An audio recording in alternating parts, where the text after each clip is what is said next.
Hello and very welcome back to our YouTube channel. और हम पढ़ रहे हैं education and teaching methodology DSSB TGT को करते हुए असेसमेंट फॉर लर्निंग। आज का हमारा टॉपिक होने वाला है, यानी कि सीखने के लिए मूल्यांकन।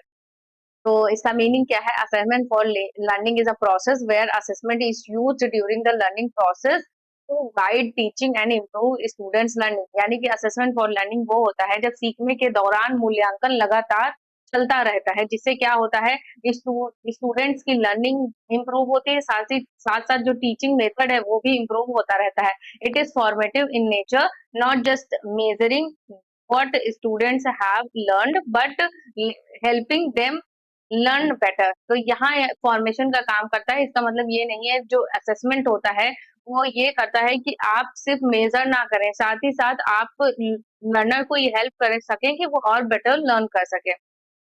पर्पस क्या है इसका? तो प्राइमरी एम ये है कि improve learning, not just grade it. यानी कि असेसमेंट का मूल्यांकन क्वालिटेटिव एंड क्वांटिटेटिव होता है। तो क्वालिटेटिव ये होता है कि बिहेवियर में चेंज आए, है ना। और क्वांटिटेटिव मतलब मार्क्स हो गया, तो मार्क्स ही नहीं है, साथ ही साथ आपको उसकी इम्प्रूव करनी है लर्निंग को भी। Help identify gaps in understanding, okay. Provides feedback to both teacher and students. इसका पर्पस ये है, असेसमेंट का पर्पस ये है कि फीडबैक प्रोवाइड करे, करवाए टीचर को भी और स्टूडेंट्स को भी। इंकरेज एक्टिव इन्वॉल्वमेंट, मतलब टीचर और स्टूडेंट्स का बराबर इन्वॉल्वमेंट होना चाहिए क्लास में। नेक्स्ट है कि कैरेक्टरिस्टिक्स क्या है इसके इसमें। तो असेसमेंट फॉर लर्निंग के और ऑन गोइंग प्रोसेस, यानी कि जो असेसमेंट होता है वो लगातार चलता रहता है क्लास में। जैसे कि हमने देखा होगा, टीचर पढ़ाती है तो बीच बीच में वो क्वेश्चन उठा उठा के पूछती रहती है बच्चों से। तो ये क्या है? ऑन गोइंग प्रोसेस है। फॉर्मेटिव है, supports learning rather than only judging it. तो लर्निंग को प्रोवाइड करना है, ना कि सिर्फ जज करना है कि हमने क्वेश्चन का आंसर नहीं दे पाया बच्चा तो उसको मार लताड़े हैं। तो ऐसा नहीं होना चाहिए। डायग्नोस्टिक, यानी स्टूडेंट्स की नीड्स, उनके वीकनेस, स्ट्रेंथ, ये सबको फाइंड आउट करना है। फीडबैक को फोकस होना चाहिए। जो असेसमेंट होता है वो इस पे जो क्या बोलते हैं उसको, हिंदी में नहीं याद आ रहा मुझे, तो उसको क्या कहते हैं, फीडबैक मिलना चाहिए कि हमने जो टीचिंग डिलीवर किया है, जो सिखाने का कॉन्सेप्ट डिलीवर किया है, वो सही से बच्चे को डिलीवर हो पाया है या नहीं पाया, बच्चा उसे सीख पाया है या नहीं सीख पाया। Student know how to improve, what to improve. Students know what to improve, यानी कि स्टूडेंट्स को ये पता होना चाहिए कि उनको क्या इम्प्रूवमेंट की जरूरत है। इन्वॉल्व स्टूडेंट्स, यानी कि स्टूडेंट्स को सेल्फ असेस्ट करने के लिए आगे बढ़ाना चाहिए। पीयर असेसमेंट इनकरेज, यानी एक दूसरे जो बच्चे होते हैं वो अपने क्लासमेट्स का असेसमेंट कर सकें, उनको इनकरेज करना चाहिए। ठीक है। स्ट्रैटेजीज इन AFL, यानी कि असेसमेंट फॉर करिकुलम के लिए क्या स्ट्रैटेजीज होनी चाहिए।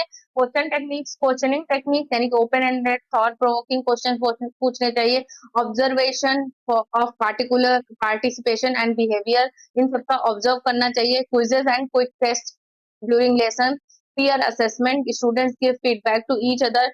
सेल्फ असेसमेंट, यानी स्टूडेंट्स को खुद अपनी अपनी लर्निंग की असेसमेंट करनी चाहिए। Exit tickets, short written response at the end of the lesson, okay. यानी कि लेसन के एंड में क्या होता है कि उनसे ये फीडबैक लेना चाहिए कि कैसा है, क्या है, स्टूडेंट्स का रिस्पॉन्स कलेक्ट करना चाहिए। थिंक पेयर शेयर, यानी कि डिस्कशन टू चेक अंडरस्टैंडिंग, एक दूसरे से अपना जो नॉलेज है वो शेयर करना चाहिए, जिससे हम देख सकें कि कितनी अंडरस्टैंडिंग हो पाई है। Learning journals, students right what they have learn. तो यहाँ पे स्टूडेंट ने जो भी सीखा है वो वो लिखेंगे। ठीक है। इसको role of the teacher, teacher का क्या रोल है? टीचर इसमें एक फैसिलेटर है, यानी कि वो स्टेप होल्डर का काम कर रहा है। हेल्प लर्नर प्रोग्रेस, लर्नर की प्रोग्रेस में काम कर रहा है। फीडबैक प्रोवाइडर है, वो फीडबैक प्रोवाइड करेगा, टाइम टू टाइम सजेशन देगा। Adjuster changes teaching method based on assessment result, यानी कि अब अगर जैसे हमने जो पढ़ाया है वो रिजल्ट अच्छा नहीं आया, बच्चे उसको नहीं सीख पाएंगे, तो हम क्या करेंगे? बच्चों को डांटेंगे नहीं, हम बल्कि अपना टीचिंग मेथड चेंज करेंगे। इसीलिए बोला गया टीचर को एडजस्टर होना चाहिए। नेक्स्ट है बेनिफिट्स क्या है इसके असेसमेंट फॉर करिकुलम के। तो इम्प्रूव स्टूडेंट्स एंगेजमेंट को इम्प्रूव करता है, सपोर्ट्स पर्सनलाइज्ड लर्निंग को, build self confidence in learners, ensure teaching is aligned with students needs. Difference from other assessment, किस तरीके से जो अदर असेसमेंट होते हैं उनसे किस तरीके से अलग है। फीचर्स क्या है इसके? असेसमेंट ऑफ लर्निंग, देखो, assessment for learning, assessment of learning and assessment as learning. तो इनका क्या पर्पस है, तो ये फीचर्स हैं, इनके अकॉर्डिंग देखेंगे। पर्पस क्या है असेसमेंट फॉर लर्निंग का, तो इम्प्रूव लर्निंग, तो लर्निंग को इम्प्रूव करने का इसका पर्पस है।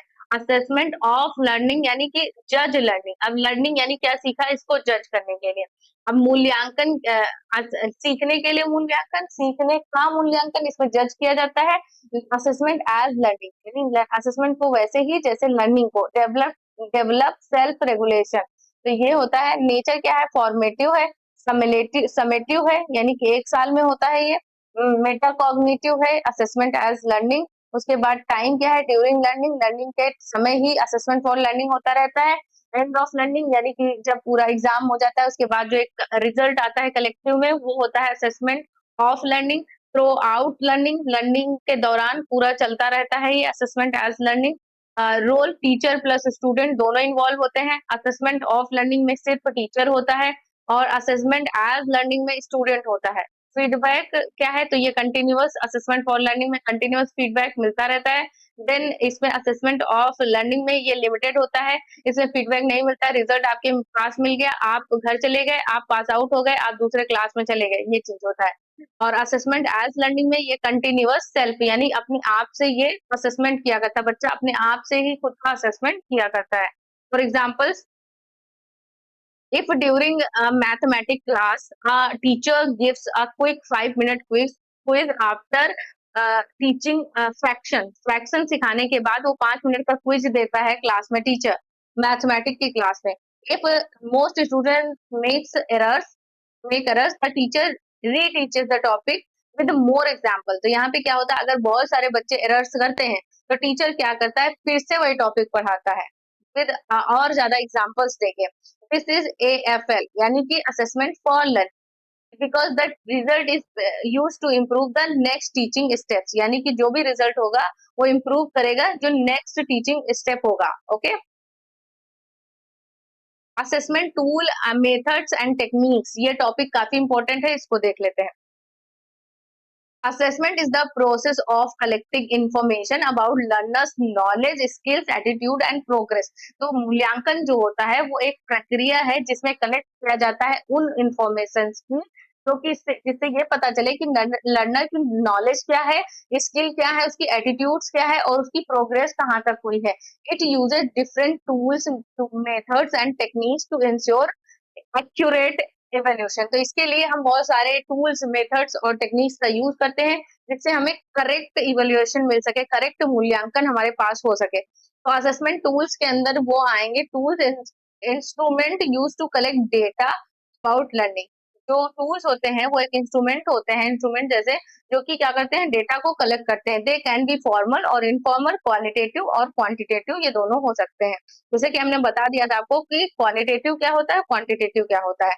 कॉमन असेसमेंट टूल्स क्या है, टेस्ट, रिटन टेस्ट करवा सकते हैं जिसमें objective, MCQ, true false, matching and subjective में ऐसे शॉर्ट आंसर्स, ये सारे हो सकते हैं। ओरल टेस्ट हो सकता है जिसमें वाइवा और इंटरव्यूज होते हैं, तो ये टेस्ट के अंदर आ गया। देन उसके बाद ऑब्जर्वेशन चेकलिस्ट होता है, use to note specific behaviour और स्किल्स, जिसमें एक चेकलिस्ट ऐसे बनी होती है कि हाँ ये क्या खाता है, दिन में कितने बजे उठता है, ये सारी हैबिट्स होती हैं। रेटिंग स्केल 1 से 5 और descriptive scale to measure performance, इसमें रेटिंग स्केल्स होती है, 1 स्टार 2 स्टार ऐसे करके होता है। रूब्रिक्स क्या होता है, pre defined scoring criteria for subjects और एसेस। पोर्टफोलियो, इसमें पूरा ओवरऑल टाइम का पूरा पोर्टफोलियो बनाया जाता है कि किस तरीके से उसका पोर्टफोलियो से उसकी ओवरऑल परफॉर्मेंस हम चेक कर सकते हैं। Anecdotal records, teacher needs about significant learning incidents जो होते हैं उसकी लाइफ में, उसको रिकॉर्ड करके रखता है, तो अनेक्डोट करके रखता है। Performance task, real life applications, experiments, role play and presentation में हम देख सकते हैं। और self and peer assessment, students assess themselves for each other, एक दूसरे से क्वेश्चन आंसर करके किसी टॉपिक पे डिस्कस करके वो सेल्फ असेस कर सकते हैं। और असेसमेंट मेथड्स क्या है, तो methods, ways, approaches use to assess learning. तो मेन मेथड क्या है, observation method, continuous watching of student performance and behaviour by participants, non participant observation. तो यहाँ पे क्या होता है ऑब्जर्वेशन, मतलब कोई आपने प्रोजेक्ट दिया तो आप टीचर क्या होता है, उसमें फैसिलिटेटर होता है, लगातार ऑब्जर्व किया करता है हर स्टूडेंट का बिहेवियर। यानी क्लासरूम में भी टीचर होता है तो वो हर स्टूडेंट को देखता है और क्वेश्चन उससे पूछता है जो बैक बेंचर होता है कि उसको समझ में आ रहा है या नहीं आ रहा। तो ये ऑब्जर्वेशन मेथड हो गया। Oral questioning, ask verbal question to take understanding. तो यहाँ बीच-बीच में क्वेश्चंस उठा के पूछते रहते हैं टीचर्स। रिटन एग्जामिनेशन, क्या होता है टेस्ट वगैरह ले सकते हैं, सब्जेक्टिव एंड ऑब्जेक्टिव टेस्ट हो गया।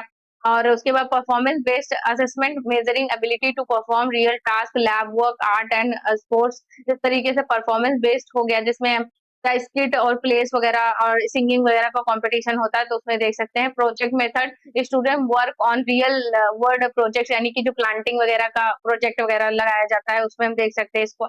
और स्काउट गाइड, ये सारे जो प्रोजेक्ट्स होते हैं। Portfolio method, compiling students work samples for holistic evaluation, यानी इसका कंप्लीट इवैल्यूएशन करने के लिए पोर्टफोलियो मेथड का यूज किया जाता है। Case study method, assessing through detailed problem situation, किसी प्रॉब्लमेटिक सिचुएशन में जब स्टूडेंट्स को डाला जाता है तो उसकी कंप्लीट उस प्रॉब्लमेटिक सिचुएशन में क्या वो कर रहा है, तो वो एक केस स्टडी मेथड होता है। असेसमेंट टेक्निक्स क्या है, तो टेक्निक्स में specific ways of applying tools and methods का यूज करके टेक्निक्स बनाई जाती हैं इसके असेसमेंट टेक्निक्स। तो इसमें कॉमन टेक्निक्स है फॉर्मेटिव कुछ टेक्निक्स जिसमें quizzes, exit tickets, think pair share and concept map, ये सारे समेटिव यानी कि एनुअल एग्जाम जो होते हैं, फाइनल प्रोजेक्ट्स, स्टैंडर्डाइज्ड टेस्ट, ये सारी चीजें होती हैं। Diagnose techniques, pre test skill inventories to find learning gaps, peer assessment होता है इसमें। उसके बाद self assessment, then rating and ranking. उसके बाद रूब्रिक्स बेस्ड स्कोरिंग, यानी using clear description for each performance level, उसके इसके लिए रूब्रिक्स मेथड का यूज किया जाता है। ओके, सो ये टॉपिक यहाँ पे कंप्लीट होता है। होप गाइस सबका क्लियर हो गया हो यहाँ पे। और असेसमेंट फॉर लर्निंग हम पढ़ रहे थे, यानी कि कंप्लीट आपको टूल्स, टेक्निक्स, मेथड्स, ये सब कुछ यहाँ पे आपको पता चला। और ये हम एक तरीके से रिवीजन कर रहे हैं क्योंकि हमारे पास टाइम इतना है नहीं।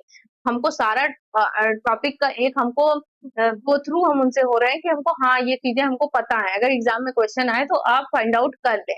Okay, so thanks for watching, मिलते हैं नेक्स्ट वीडियो में, बाय बाय।